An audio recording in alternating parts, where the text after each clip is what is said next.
for some reason LinkedIn doesn't want to cooperate today, or if it's just my connection that's poor right now that's causing problems. I don't know. Sometimes it's different stuff. But anyway, so let's kind of get into it, talking about flexibility, stability, mobility, really movement, right? You see the little triangle I created there. That's a kind of movement focus for Perspective Force, our health category, 10% fitter.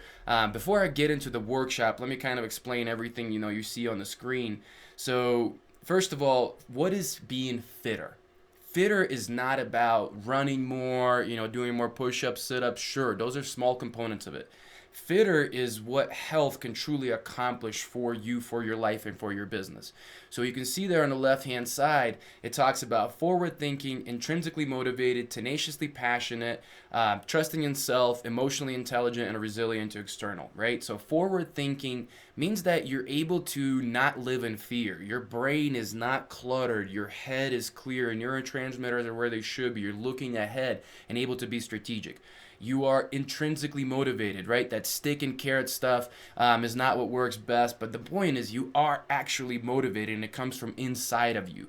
Tenaciously passionate, right? You find that groove, that flow that really makes you incredibly passionate about what your vision, your mission is, and what you're trying to accomplish in life, your legacy, be it your kids, your job, doesn't matter. Trusting in self, that's confidence, right? Confidence is not just something that you achieve by, thinking about it, or having some sort of a mindset. It's a physiological response as well. And when you're healthy, you're much more confident.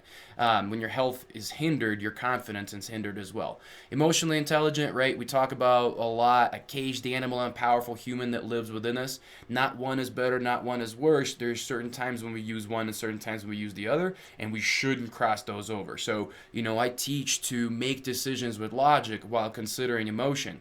Do not make decisions with emotion while considering logic. It doesn't work the same way, and that's not the way our brain is set up. And ultimately, resilient to external, right? Resilient to external means that outside forces do not impact how you are on the inside. The world could be going on in chaos, yet you are at peace, you are in confidence, you are just present and not necessarily impacted by what's going on. What does that mean? It means when somebody pees in a person's Cheerios, if you don't know the expression, they can't ruin your day because they said something nasty or said something stupid. Down there in the corner, right, perspectiveforce.com. That's who sponsors this, by the way, guys. So if you're enjoying these workshops, if you like what 10% Fitter Method delivers, that is all thanks to Perspective Force and team, right? There's 5-6 of us that work together on helping to bring the human being to the center of competitive advantage for organizations. Right now, the human being is suffering. We've gotten all the tech in the world. We've gotten all the different systems and processes. But the greatest limiting factor is what sits between the chair and the computer, this brain, this human operating system. So Perspective Force brought 7 major umbrellas of coaching under one roof, created one aligned system, one way of communicating, and we basically get the best subject matter experts for people to work with, because we work with a combination of generalists and specialists. And it's kind of like having a private contractor that subcontracts a lot of better subcontractors in specific areas, maybe to lay tile in your house, even though they're going to oversee the whole process, right? That's how you're going to get the best work done, and that's what we do. So who I am, Coach Anton, guys. I've been coaching for over 10 years in many different verticals. Currently, I'm just a healthy life coach, and I work with anybody from Fortune 500 executives to stay-at-home moms. Prefer women, but it's not to say that's not the only thing that I work with. I just click better with women because I was raised by all women. My dad passed when I was 8, and that's why I'm doing all this. These trainings are just to basically honor my dad, honor the memory of my father that passed away so long ago. And it happened because he was living in an unsustainable way. So anyway, let's kind of dive into the workshop. Doesn't seem like I'm able to pull this up on my live. It doesn't mean that it's not happening. It just means that I can't see it, but could very well be not happening. Let me just check over here on the other side and see what my encoder says. Yeah, for some reason there's a live that's not working, but it's okay. I'll still get through, and I'll post this on LinkedIn right after we're done so people can watch it. Just some days live doesn't want to work. Let's try. I know it won't work. Yeah, no. Okay, that's fine. That's all right, guys. I'll just go through the recording then. It's not a big deal. So, Kevin, if you're still watching, you're going to have to comment in here, chime in here. We'll chat about it this way. But anyway, guys, so moving forward, right, let's get into why is this important? Why is this something that you have to pay attention to? Why is this something that matters what is flexibility, mobility, stability? I thought I was just supposed to exercise, right? This is a big misconception, right? That's what a lot of health gurus will have you believe because they want you to buy their exercise programs. They want you to buy, their systems and stuff like that. But the thing is, what most exercises push is like strength, weight loss, things like that. But what we're talking about today is what's foundational. It's something that exists in everyday life. It's not about being in a gym. It's about moving better, moving functionally, and moving for performance, right? That's one of the areas why this is important is your performance. It's not just about going in and imagine this, right? I'll just play this out. So you're sitting at work and you're trying to focus on the meeting, but your back is killing you because your joints are dysfunctional or your neck is killing you, your shoulders are killing you. That is a distraction that goes on over and over and over. And organizationally, this happens everywhere. And people are doing very little about it. People will throw yoga into the mix. Sure, yoga can help with some problems, but it's a tool, right? It's not the system. It's not the complete approach. It's just a tool that you can use. There's Pilates. That's a different tool. There's going to be a lot of other tools that I'm going to talk about today. They're all different tools. The point is, you can, dig trenches with a shovel. Yes, it'll work, but there's other more effective tools that will help you to do that work more efficiently. That's the whole point of 10% Fitter, guys. There's so many inputs, so many different things out there that you can do. I want you to select the best things for you that are most specific to your need and your problem. That's what all of this is ultimately about, right? The other side of it is pain management, right? We're talking about just movement and what pain does to our brain. I'm not talking about distraction from standpoint of performance. I'm talking about chronic pain. We don't think about this, but I talked about this a few times now, and I will a lot more in a future stress management component. But stress is not as simple as just what's in your head. What your body experiences in all senses, in all ways of creating inputs for your system, it can create stress. Physical pain is a stressor on your body. So think about this. Throughout the day, you're moving around and just chronically in pain, even though you got used to it. This is going to impact your brain. This is going to make you have the same responses, same reactions as you would if you were living with a stressed out relationship, if you're working with a horrible boss. All the same stuff can happen from chronic pain in your body from poor movement mechanics, right? So that's why this is important. The other point is life enjoyment, right? Life enjoyment is not only predicated on movement, it's a component. All four pillars of mind, internal health, nourishment, and movement need to be present and optimized in order for you to maximize your life enjoyment. What I'm getting at here is there's a difference. You can look this up and see some examples of people in their 80s. Some are still golfing, some are still working out, some are enjoying vacations, and some have been bedridden for 10 years. Because they're just dysfunctional, can't move, and all those things. The thing is, some of you that are watching, Rafiki, I know you're watching, getting to that age now that you got to do something about it today, so that way 20 years from now, you can enjoy the benefits of what's going on. Sorry, I got to text my wife that it's not working. I'll post it later.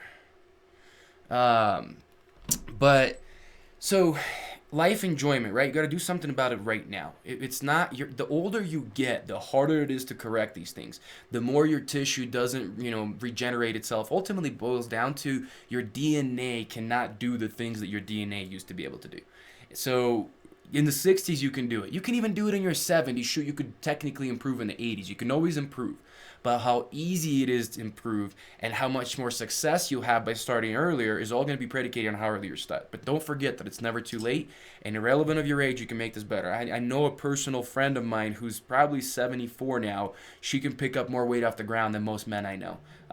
205 pounds, I think, is what she typically picks up right now. Just a barbell off the ground at 74, 75 years old. Started when she was, I think, 71, maybe 70, I can't remember. But amazing human being, and I have examples like that all over the place. So definitely don't think it's too late to fix your movement patterns. From there, we're getting into flexibility. So with flexibility, what we're looking at is what does it mean ultimately to be flexible? It's looking at lengthening a muscle, an isolated muscle or a group of muscles that are specific to a certain joint, and they can lengthen to its full design capability, right? Most of the time we see, you know, a hamstring stretch when you bend over like that, touch the ground, touch the toes and things like that, and you try to stretch out. So when that happens, hold on, let me pause this. Try it again. Nope, don't work. When that happens, we hold that stretch for a long time, and it makes our body, you know, get that muscle to not be as tight. And that's the typical way that most people think about health of the body when it comes down to movement, is being able to be flexible. But that's not the only component. We already mentioned that there is stability, mobility, and flexibility, right? So what are different types of flexibility that you're going to run into? You need to understand it's not as simple about as just focusing on bending over and touching your toes. You could be flexible with your hamstrings, which is the back of your leg muscles, but everywhere else could be messed up and dysfunctional. It's not as simple as like a sit and reach that is a typical measurement of flexibility. We're going to talk about a homework assignment that I'll cover for you guys in a second, but the typical measure of flexibility is going to be that it's not just one area, or not typical, the accurate measurement of flexibility. It's going to assess many different areas, like your hip flexibility, hamstring flexibility, your ankle flexibility, right? All those different joints, that how flexible they are, and all the muscles associated with them in particular, right? So what are the different types? First thing first is a static stretching. That's something that most of you've been familiar back in PE class in college and high school and middle school, whatever you took PE, that physical education class, right? The typical things that you see there, that's what oftentimes occurs. That's what we get with flexibility, right? Bend over, touch your toes, pull something in, and you hold in it for 30 minutes or 30 seconds to, a minute typically is what people say. It depends on what you're stretching, guys. Static flexibility can be good for many different tissue types. And now something that I'm throwing at you, like, whoa, different tissue types. It's not just about your muscle. Muscle is not the only thing that you stretch. You have your ligaments, you have your tendons, you have what's really even more important than that is a substance called fascia. Fascia is something that encases a muscle, kind of like a capsule, right? Kind of keeps it intact, protected. But fascia lines are connected from our entire body. You have a fascia line that runs from the ear all the way down to the toe. Right? So that's how long that line can interconnect. Why is that important? Because in any given area that fascia line has an issue, it can throw the entire chain off. So there's a story associated with this. There was a big-time pitcher in U.S. I think he played for the Diamondbacks. I remember this because I know about this Arizona. Randy Johnson. I think he retired like back in 2001, I think.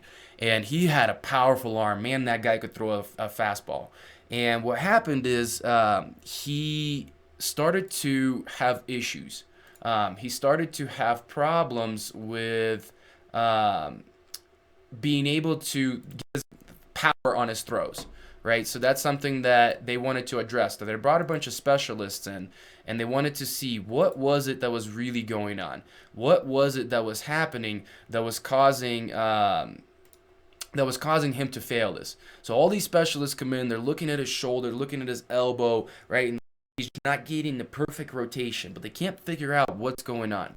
Finally, they bring this other specialist in, and they go, we are going to look at what's going on with his toe, right? That's what the guy said. He came in and said, what's going on with Randy's toe? And the guys are like, wait a minute. Hi, Juliet. The guy's going, what's going on with his toe, right? And everybody's like, what are you talking about, dude? Like, we got a problem with the shoulder. His throwing mechanic is off.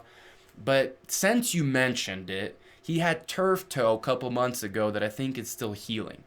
Well, the guy goes, you think this is not important, but what happens is when he plants his foot, because of his turf toe, he slightly rotates his foot to the side to avoid putting direct pressure on that toe. So what ends up happening, that entire chain that's used to moving a certain way now became dysfunctional because it broke down the movement pattern that it was used to, the correct movement pattern. And that caused issues for him. Why am I telling you this story? Because this exists everywhere in your body. All these tiny little issues, right? Nobody thinks about shoulder pain coming from a problem with feet, but it absolutely happens because of these fascia lines and because how everything's interconnected. So static stretching, if you're stretching something like a muscle 30 seconds to a minute is a sufficient stretch. Do that for 2 to 3 times and that's a good stretch. But if you're trying to get in stretching through static stretching, getting more into like your ligaments, your tendons, and fascia and stuff like that, that is a dry tissue. What it means is, not to nerd out too much on you, but it doesn't get fresh blood supply. So it means that you have to hold these stretches for a long time. So if you do like restorative yoga, right, a form of yoga that's a little bit more gentle, meant to rebuild the body, not so much, focus on power and flexibility and all that stuff, you're going to hold poses for a long time because restorative yoga is very focused on connective tissue. So long story short, static stretching can be held for a short period of time or a long period of time, depends or not. You guys are not going to see the chats on live, guys, because my live is just not working. For some reason, LinkedIn's kicking me out. It's not letting me go. Story, just how it goes with tech. No big deal. But anyway, so that's static. Now from there, the other form of flexibility is dynamic stretching. So what you guys can see should be a video, but bandwidth is limited. What you guys can see is a guy standing there and he's swinging his leg side to side. So he's going through a full range of motion of that leg, but letting it kind of just let the pendulum swing side to side and let gravity do its job. So it's kind of like using momentum to relax the muscle, relax the joint, work on those areas. So yeah, technology is not great. Sorry, guys. So that's a different type, right? This is ideal. Like static stretching is what you were taught to do before working out. It's not. When we talk about programming, designing workouts in the future workshops, you'll see how static stretching is done at the end of the workout. Because static stretching will actually create micro tears in your muscle and weaken you for the workout, potentially creating, things that you don't want to see. So dynamic stretching and foam rolling I'm about to cover, that's what you want to do when you're starting your workout. So just creating blood flow without necessarily trying to stretch a cold muscle. Because think about it. You take a cold muscle that's like a rubber band, right? It's supposed to be elastic. Now you take that rubber band and you put it in a freezer. You freeze it. When you pull that rubber band in a frozen state, what's going to happen? It's going to lose elasticity and snap. Well, the same thing can happen to a cold muscle. So static stretching is not ideal. From there, we're getting into foam roller stretching, right? So if you've seen like a big tube of some sort, looks something like this, and I'm going to show you a bunch of different tools here in a second that I use and I have. But that foam roller is a tool that you can have. Let's see, do we have a question here? Sorry I was late, so I don't know if you're covered it yet, but how do you recommend getting back into exercising after a long break? Anything we can do easily in our homes?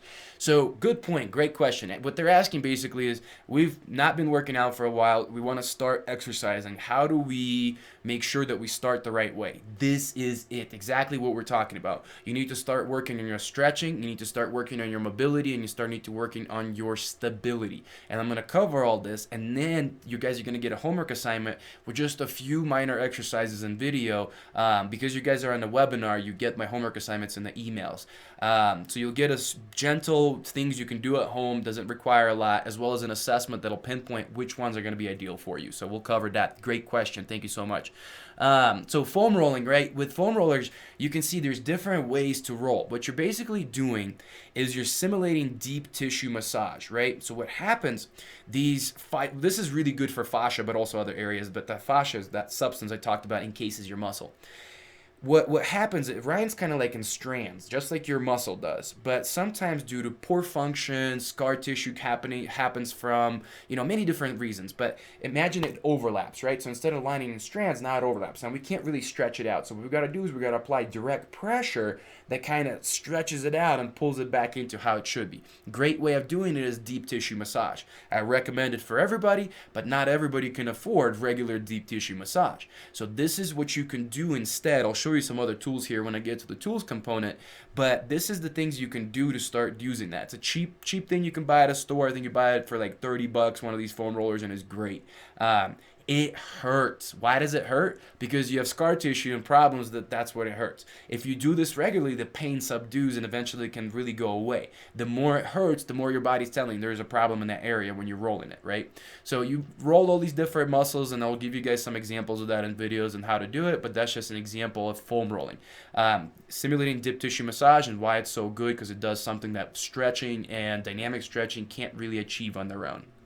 So from there, we're getting into stability conversation, right? So when we talk about flexibility, a reminder is that flexibility is about being able to lengthen the muscle to its fully designed range, right? To its full design length. That's what it's ultimately about, because the joint needs it to lengthen to a certain area so it can use it to go through a full range of motion for a joint, which is mobility we're going to talk about in a second. But stability is, can that joint move the way it is designed, under control, and through a proper range of motion, right? So can I be able to say this is my joint? Can I go here and stop without that joint shifting one way or another, right? So imagine your knee joint is supposed to be nice and stable, right? It's supposed to go back and forth like this, move back and forth, but it's not supposed to do this, right? It's not supposed to do this where it slides. It's supposed to be a nice locked joint. If you're not stable, it means that the surrounding musculature is not good at holding that joint together. Now, that does not mean you're a weak person. This is something that's going to get a little bit more complex, but just keep up with me. Ask follow-up questions if you need to. You need to understand that muscles have two functions. Muscles can hold things, and muscles can move things. And some are dual, some are single function, right? And basically, you can have strong movers that can pull the joint well and make it move well, but the surrounding muscles that are designed to hold it in position are weak. So that joint is doing all sorts of crazy stuff, and that's why so many power lifters and bodybuilders are hurting. They can't scratch their own butts. You know, they're struggling with pain later on in life because they didn't take care of stability, mobility, and flexibility. They were just really focusing on strength function of muscle. So to that question of starting out, these are the things you want to accomplish. Here's what's cool too, right? When you're starting out, you don't want to get super sore, super sweaty, miserable. Like, that's not needed. You want to start with making your body feel good. Go through a stretch session, mobility session, and a stability session and see how you still feel like you broke a little bit of a sweat. God, sometimes when I stretch, I pour buckets just because my body's so not used to it. It's kind of painful, but you still experience a workout, and you walk out feeling much better than doing 50 burpees that a bunch of weight loss coaches may have you do. It's silly. So that's kind of what you focus on with stability. From there, we have breaking it down into two kind of major components. With 10% Fitter, we really focus on core stability first, right? So as an example, when you're starting working out, don't worry about the extremities. Get your core right. Can your core both hold and move things properly, right? So as an example, you see in this exercise, this woman, she is raising opposite arm and leg. So that means that her sides and body is loaded differently on both sides. So their abdominal muscles have to engage and have to be strong not to let her shift, because what you will do this, if you do this at home, you'll notice when you lift that, your body will rotate, but you can't let it rotate. That's the whole point of core stability, is being able to get that spine to be rigid and not move like this. Your lower spine, I'm going to talk about different joints and stuff like that, is not supposed to be super mobile. It has about 10 degrees that it can go here and here in the lower spine. You are much more mobile in the upper back. So the difference with many of you that have low back issues, Kevin, is that you're going to have tightness in the upper back that's forcing your lower back to be much more mobile to try to create movement. So you need to release tightness in your lower back, strengthen the core to stabilize the lower back at the same time, as an example. But anyway, so core stability, that's first. It's not just about, right, doing sit-ups and crunches. Those are mover muscles. That's not what stability is about. It's about holding position in different levels of external forces and not being able to shift, right? She could add a weight to that. Somebody could be coming in and pulling from the side with a band. There's so many different variations to what you can do there. From there, you have joint stability, right? So now it's not just about holding it, it's being able to go through movement and having that joint, like that lady's knee joint right now. She's reaching down, she's coming back up while holding that leg, while being on top of an unstable environment that's shaky. So her ankle joint, her knee joint, her hip joint all have to be really stable, so that way she doesn't start to shake side to side and fall over. So think about this as like, I use an analogy of a bucket, right? So you take a bucket and you stick a stick into that bucket. And you fill that bucket with first cement, but you don't solidify it. It's just kind of like sand, right? Even though it's pretty firm, I can still move that stick around, which means it can't generate a lot of force and it can't generate a lot of control off the end of that stick. But now if I take that joint through stability training, which means that bucket got filled up with cement, added water, mixed up, and solidified. Now it's a much more stronger foundation. Now that stick, when I move, is not going to really move. because it's got that solid foundation. So now I can generate a lot more force and a lot more torque off that joint, off that bone, things like that. So that's why when you're starting out, those are the foundational pieces that everybody needs to do. And this is the stuff that majority, 90% of the world skips over. And then they have to come back and fix it because they see limitation within their workouts, they see pain within their workouts. So just start here if you're just starting out, or just recycle to this beginning, get this foundation established before you move into everything else. There's a reason why this is the first component of movement that we're diving into. The other reason I'm pointing this out is just to reiterate, it's not about exercise. Movement can be walking outside, movement can be yoga, movement can be Pilates, movement can be lifting weights, movement can be hiking outdoors, climbing mountains, rollerblading, biking. I mean, I can go on and on and on. The point is, you need to enjoy your movement. Whatever form is most enjoyable, do more of that now, and then expand with time as your body can adjust and adapt. So from there, so let's see, we got a comment here. So important to focus on balance when developing opposing muscle groups. Hamstrings, quadriceps, can you address the impact of stress on the body and how to help plantar fasciitis? Absolutely. So, different aspect to balance, right? Balance is, we can look at it from a standpoint of maintaining balance, and that's what a lot of this component has to do with mobility, stability, and flexibility. But the other side is just being balanced on both sides, right? If you have a dominance, meaning the front of your legs is much more stronger than the back of your legs, you're going to have dysfunction. You're going to have issues because the body's meant to be equal, balanced. If you're too strong at the bottom, not strong enough at the top, same thing will happen. All of those are going to happen. Low impact is best, absolutely. Great point, Kevin. That's exactly what we want. We want to start out with low impact activities with control. So as example of that, it has to do with time under tension. All these exercises you would be doing with a much more slower movement. If I'm working on power, if I'm working on strength, I'm going to generate much more velocity. But here it's all about perfect control within very slow and controlled movement patterns. So plantar fasciitis, right? So plantar fasciitis, it has a lot to do with fascia lines, right? We talked about fascia, how it encases muscles, and there's a lot of fascia in our legs and everywhere in our body. Calves have a lot of them. So when we have an imbalance in our legs, oftentimes in calves, gastrocs, your perennials, kind of front of the leg, ankle mobility issues, we start to move dysfunctionally. What often happens, the arch of the foot starts to get cramped up, and it starts to get knotted up. So you take a ball, hold on, let me show you a ball here. I'll go over these tools again in a second, but as an example, here's a ball. Golf ball, I'm a fan of lacrosse balls. The reason I love lacrosse balls is because they're grippy, right? So they're rubber and they grip to the ground so they don't slide as much. So I use these all over the body. But you put your foot on top of it and roll right on top of it and roll out. Anywhere you feel tension in the arch, mid-arch and then front arch as well, roll all those areas. Wherever you feel tension, it means there is fascial issues going on in that spot and we need to correct them. So that's something that we got to do and fix. Hold on one sec.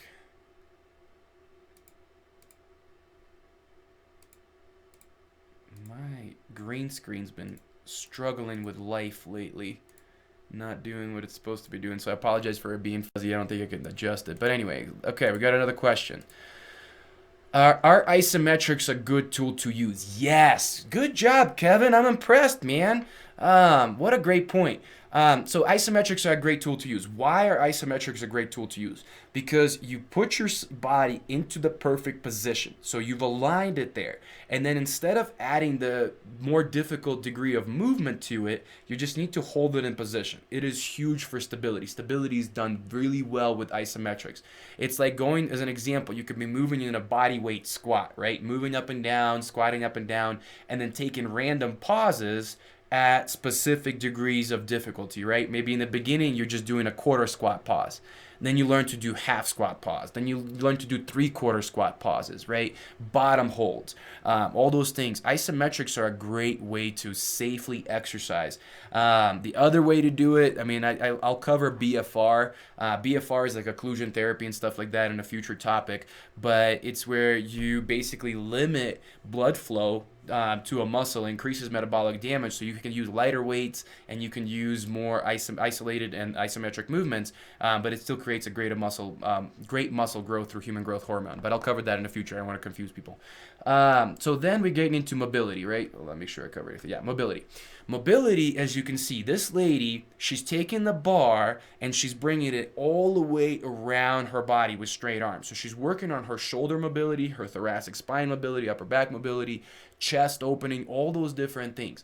So what is the difference between flexibility, stability, and mobility? This is where things start to get a little confusing. So where your flexibility is simply being able to lengthen the muscle.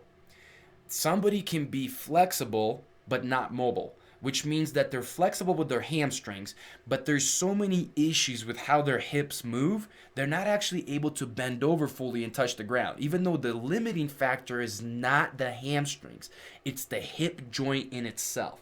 Because due to lack of stability, perhaps, it moves in an improper way. So imagine it's sitting inside a socket and it's supposed to move, but because it's got twisted out and shifted, now it's catching on the groove within that joint. So it needs to be repositioned and realigned within that joint. And that's what ultimately mobility is all about. It's being able to go through these varied ranges of motion. God, this is getting bad. I think it's because the sun's coming out. That's the problem. It's washing out my face.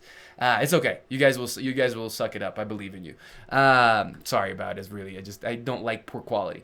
So with mobility, right? You see these exercises. Oh my God, I gotta see if I can shut this light or something. Maybe it'll help. It's getting so bad. Oh, maybe I did it. Oh, maybe I got lucky. I like when fixes are easy. So these are some different things, stuff that you probably haven't seen before, right? These are your non-traditional exercises. You can see a band. I'll show you as a tool here in a second. A band is used. So what's happening with that band? The band is pulling the joint into a good alignment while the person works on moving through a range of motion within that proper alignment. So all that knotted up stuff inside there starts to break up, starts to work around, all those tendons, ligaments, surrounding muscle, fascia starts to break up, and we get into a full range of motion. So you can be flexible and stable and not fully mobile because that joint is not sitting properly. You can't be mobile without being flexible or stable, right? You have to have both of those components present, but then still on top of that, you have to teach the joint to sit in proper alignment, move through proper range of motion, all those things. So it's like the added degree. And mobility is often missed. I've seen mobility issues from people that are very flexible because they don't work on range of motion of their joint. They just work on stability. They don't put it into like different positions that you don't normally see, right? So number 3, look at number 3. That's a good one. A lot of times people try to do a hip flexor stretch, so to stretch the front of their leg, upper portion that's very tight with, but their hips can't be an extension. So a lot of times they're stretching just the wrong portion. They're stretching their inner thigh, but they're not getting to that hip flexor. But when that band pulls that hip forward, it extends the hip, lengthening that muscle. So then it just takes a little bit of elevation through the elbow, and all of a sudden you go, oh my God, the hip just lit up, right? And that's what that allows. So that's the difference between mobility, stability, and flexibility. So joint by joint approach, right? Looking at this, you can see on the right-hand side there that these things are interconnected, right? They are, they work all together. In order for your body to function the best way that is designed to function, you need to make sure that mobility, flexibility, and stability are where they need to be. And all 3 work together to make sure that you're strong, functional, and move the way that you were designed to. So joint by joint approach, right? And there's much more complex joints than that. I'm just showing you some key joints. As an example, your neck. A lot of times people have neck issues because it's not stable. Your neck is not supposed to shift back and forth like this, but if it starts to and it starts to do things, your body wants to prevent injury. So a lot of times you'll get a spasm because the muscle is trying to lock up in order to prevent that joint from twisting in the wrong direction.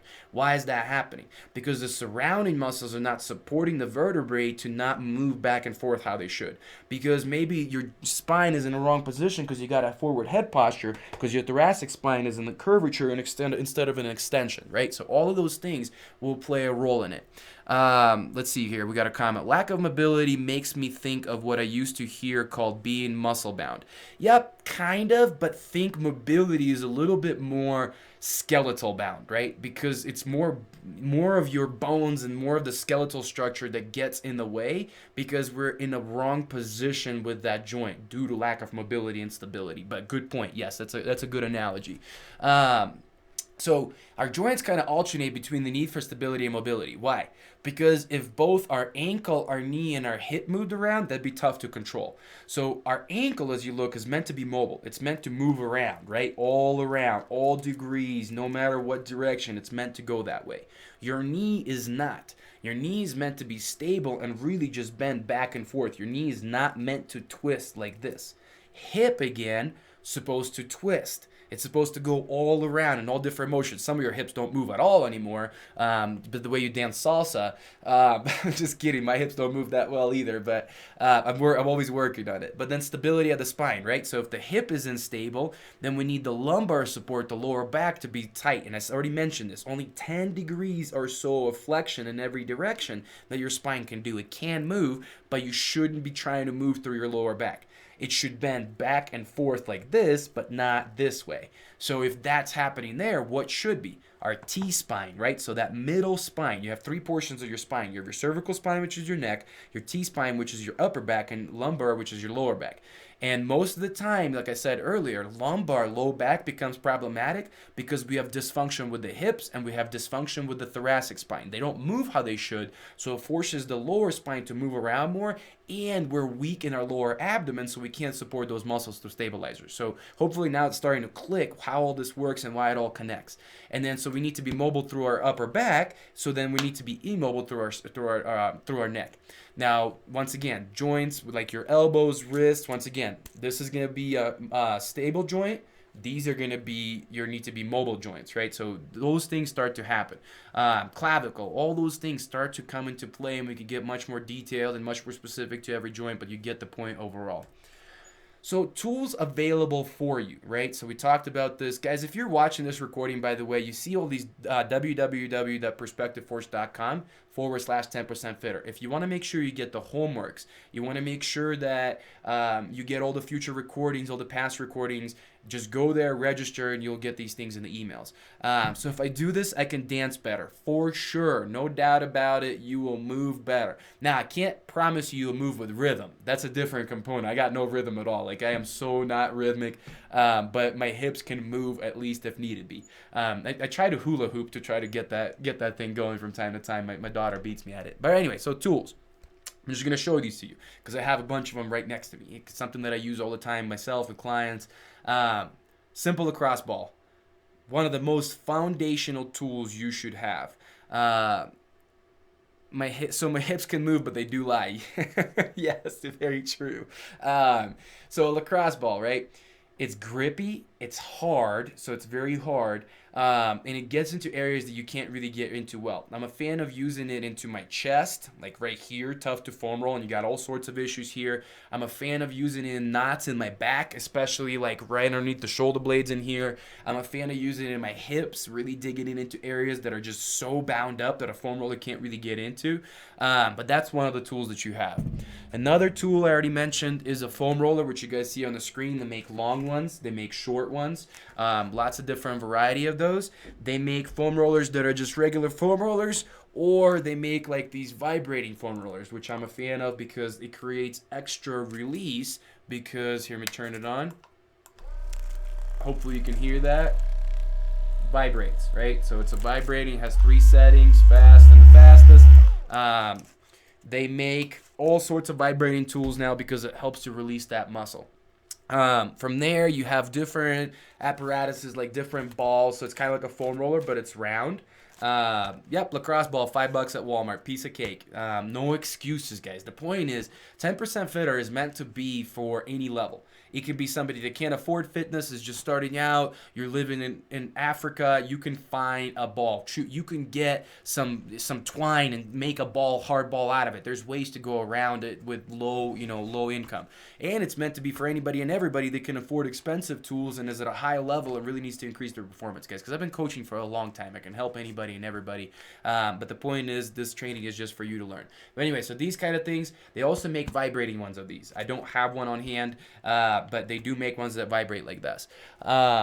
once again, different areas that are easier to get into with the ball. Maybe if this is too intense because it's too sharp of a point, using a bigger, softer ball like that will be easier to get into. The point here is that you don't want to use something that is too intense from the start. I see this all the time. I see people rolling in the gym and their face looks like this. They're like, oh my God, it's so much pain. I'm like, you're not going to release anything. Why? They're like, why? I'm like, because your body's tense right now. In order for a body to create release, you need to be parasympathetic.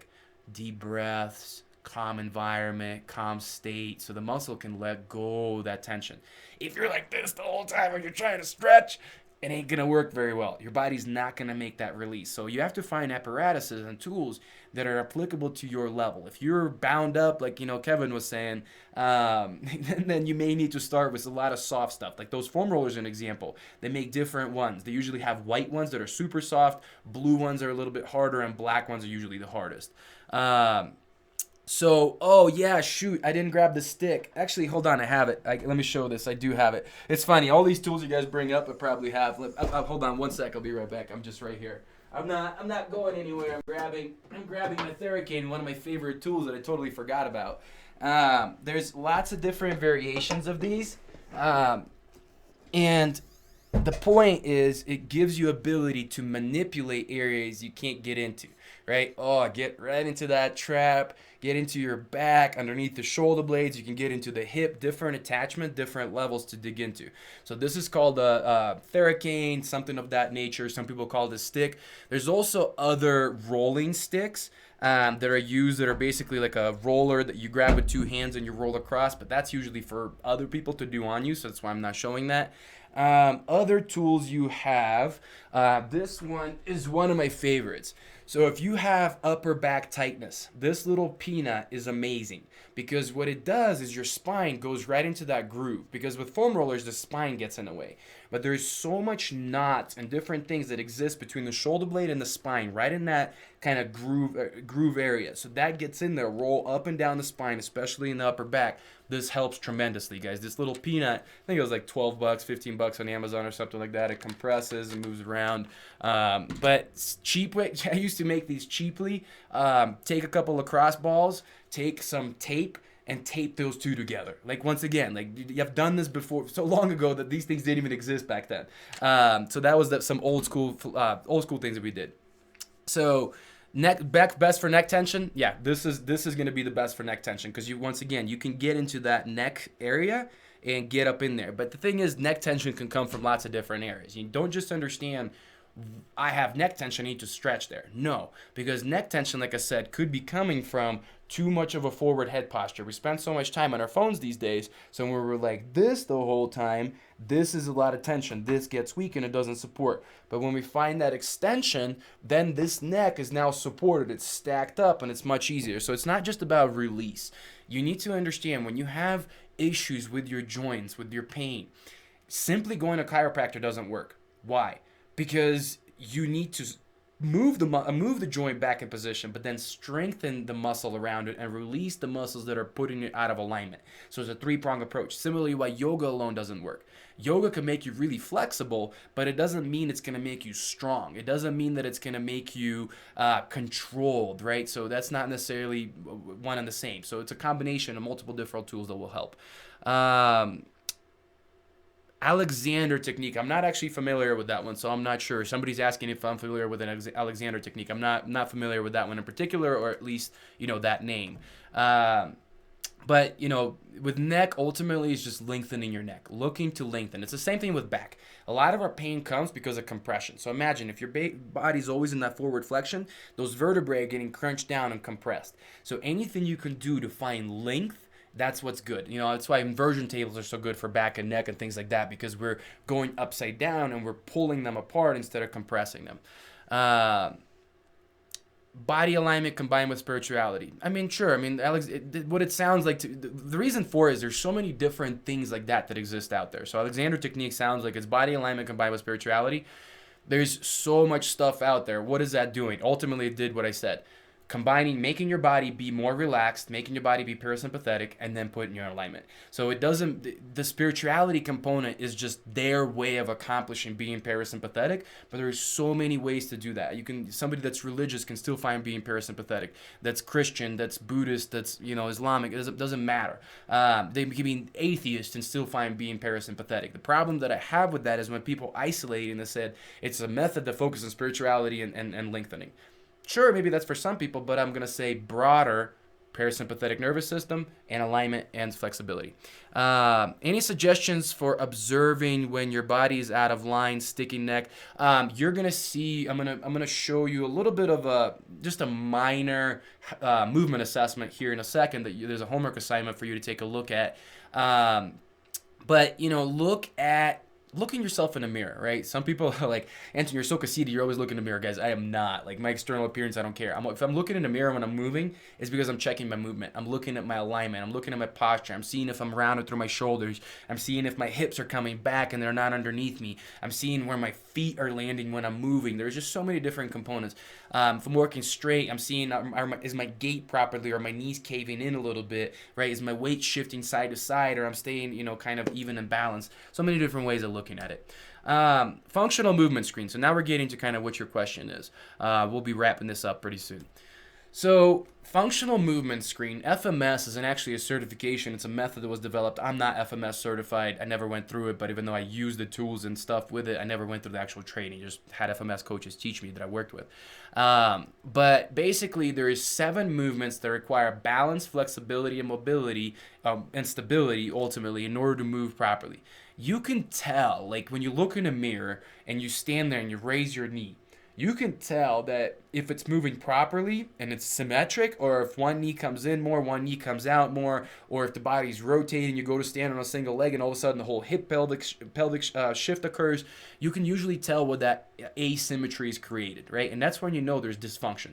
We're not perfectly symmetrical, but we're fairly symmetrical, right? You're always going to have a slight difference between left and right, minor. If that if difference is major, you know there's probably a dysfunction.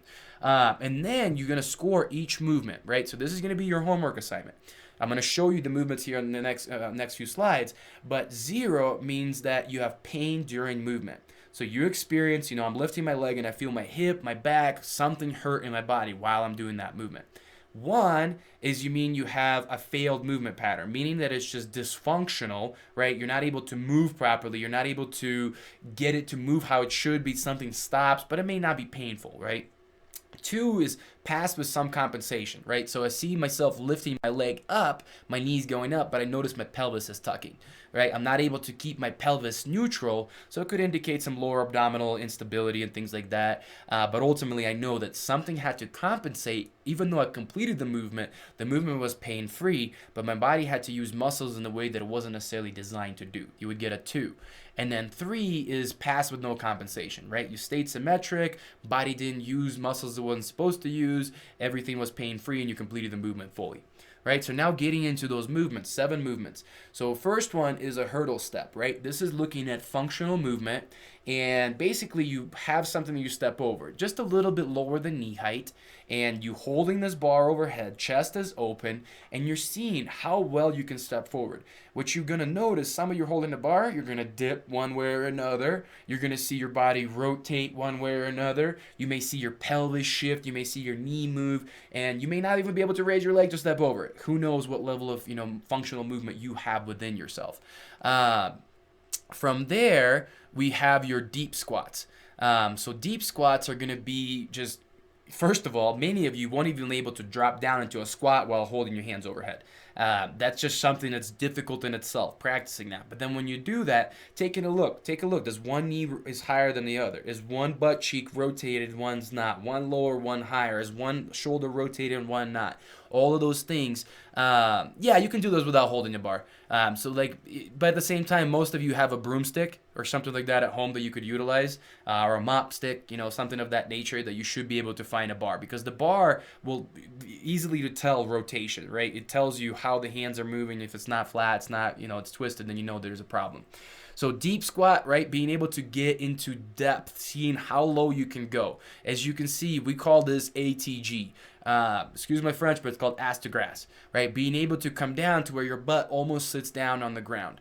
Can hold small child overhead too, sure, definitely for mom and dad workouts and stuff. Inline lunge movement, right? So this is a functional movement looking at there, assessing your torso, shoulders, hips, ankle mobility and stability, right? Can you be upright when you do this? Are you going to notice how he's holding that bar? There's 3 points of contact: head, upper back, and buttocks. None of them are separating, because what you'll see if you do this and you have dysfunction, something will lean forward, something will arch, something will not maintain contact. What that means is able to maintain a neutral spine throughout the movement. If you can't do that, usually there'll be pain associated with back issues when you're doing these movements. Is your knee supposed to touch the ground when doing a lunge? I was taught differently. This is not a lunge necessarily. You're just going low enough to the ground. We want to see you be able to go all the way to the ground while maintaining neutral spine. To answer your question, when you're doing a lunge for exercise, no, you're coming off an inch above the ground. You're not actually going to touch. But for this movement, we want to make sure that you're going full range of motion. So that's why ground is going to be the stopping level. But the spine maintaining neutrality is what we're ultimately assessing. And also take a look at your knees. A lot of times you'll see if your glutes are weak, your knee will have a tendency to rotate in, right? Because we're really tight through our adductors, kind of inner thigh muscles, and our glutes and our adductors are weak. They can't keep the leg from keeping open. Those tight muscles pull it in. And that creates dysfunction through the hip joint. You don't use your butt very well when you do it. You end up really hip dominant and create issues. Shoulder mobility, right? Being able to come behind you and, touch your hands. So like I can touch my fingers. Right now my fingers are touching. That's what you should be able to do. Now I'm cheating a little bit because I'm doing it with internal shoulder rotation. So my shoulders rotate internally. I need to be externally rotated. See how this left one right here? It rotates in. It needs to be open and still be able to do that. So even though I can reach, I would get score on that's not as high because I had to compensate. I had to create a rotation. So that was explaining that score system, right? So we're seeing how your shoulder rotates laterally. Next one is going to be trunk stability push-up, right? We're just seeing here is how stable your trunk. Can you hold your core rigid when you're doing this? A, just holding it, but B, actually doing a push-up, right? Is your body going to be like a noodle where your hips are going to drop down and move up and down like that when you move, because you don't have that rigidness through your core. You don't have that stability through your abdominal muscles. Then from there, we have active straight leg raise, right? So we want to be able to come up to at least a 90-degree angle, simply moving our leg actively. Means that nobody's pulling on it. We need to just raise it ourselves to that level. If we're not able to do that, there is issues with hamstrings. So stretching the hamstring, your question is stretching hamstrings. Lots of different ways to stretch hamstrings, but come back if you missed where I covered about static stretching or stretching in general. Foam roll your hamstrings, static stretch your hamstrings, but also do some dynamic stretching where you grab a strap and you put it around your foot. Or actually, I didn't even finish all the tools. I moved on. Couple more tools. Sorry, guys. I'm going to retract this real quick. Yoga blocks. These are good tools to hold long stretches with, to assist yourself with, to provide a little bit assistance so not full body weight is going into that stretch. And then straps, different forms of straps, right? This is an elastic strap. You see in mobility exercises how we're using an elastic strap to pull a body into a certain range of motion, or a hip into a joint into a range of motion that we want, or specific motion, and then do the exercise. But also you can wrap this around your foot or use a yoga strap, right? And you're going to pull back as far as you can, hold for a little bit, and then push into it. So I'm going to extend my hamstring. I'm going to hold it and push my heel into it. Hold for 3 seconds, let go. You're going to notice when that activation happens, the hamstring is going to be able to come back a little bit more. It's a different way of stretching it. Elastic straps with stiff ones to stretch. I prefer stiff straps for static stretching. But sometimes, I don't know, it just depends. Honestly, it depends on the day, because sometimes the elasticity helps because it feels like I have to use more active myself in order to let go. But some days, it's good to have the regular band. Sometimes the good thing about elasticity is it's easier to pull yourself into, right? So you kind of pull in and tighten it and then let go. and that pulling you into a stretch, so like a pancake stretch, right? When you got your legs opened up and you're going forward, it's sometimes hard to keep activating and pulling because you can't relax. But if you just use a band and you pull the band into your chest and all you focus on is holding it, and now you just try to relax, gradually pulls you into that, sometimes those are better. So it's not necessarily better or worse. It depends on what you prefer and what stretch it is. Karate belt to stretch, sure. Yoga straps, those that have the loop in it, those are great. But just something really long that's really helpful. So active straight leg, get to 90 degrees. Oh, wait, one more tool. I almost forgot. This is my favorite tool, guys, and I was waiting to show you this. This is all over the internet. You don't have to go to an expensive retailer to buy this for $300. Go to like wish.com, Wish app, or like Alibaba. Buy this from China for like $50. I think I paid like $100 for this one. It's worked for like over a year and it does fine. So this is like a jackhammer. Oh, it's not charged. Oh, bummer. But it's like a jackhammer, right? So this end, it vibrates. It goes, and it does little percussions on your muscle. So you have different endings, right, around the spine and different things like that. You have a sharp one. You have a ball one. There's many different attachments, flat end like that, so it's not so intense. But the point is, this is something you can do on your body that's pretty effective.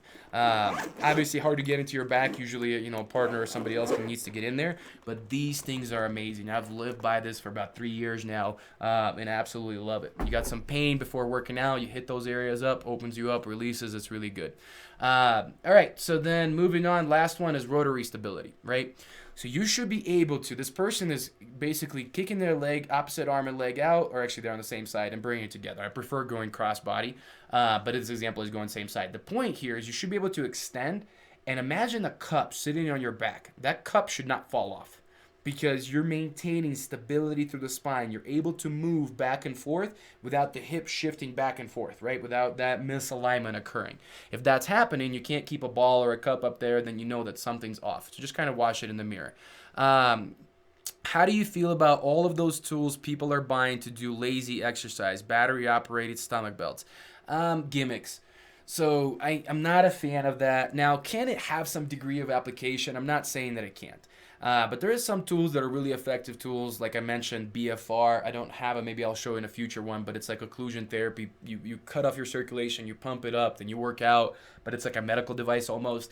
But I don't believe it. I mean, you're asking me 10% fitter is not about using those kind of tools. That is gimmicks. There's science that is contradicting back and forth. I mean, there's no reason for it, right? If somebody's like, oh, I just want to do this while I watch TV. Cool, pop down and do some abs, do some planks, get endorphins going, because health is not just about movement, right? So we're not just looking to improve our movement when we move. We're getting stress management. We're getting, endorphins. We're getting so many different components that are outside of what we're getting from movement. With that belt, you only get the movement component. So why go with that? Why spend money on it? Because if people need it, there's an underlying cause that's happening. Discipline, right? There's something going on with their mental health, with their mind, with their neurotransmitters that needs to be addressed. And let's not put a Band-Aid on it by getting you a cheap, sleazy fix. Let's address the root cause and fix what's ultimately going on. It's your motivation, it's your discipline, and your brain chemicals, right? So from there, we're finishing up, getting into homework.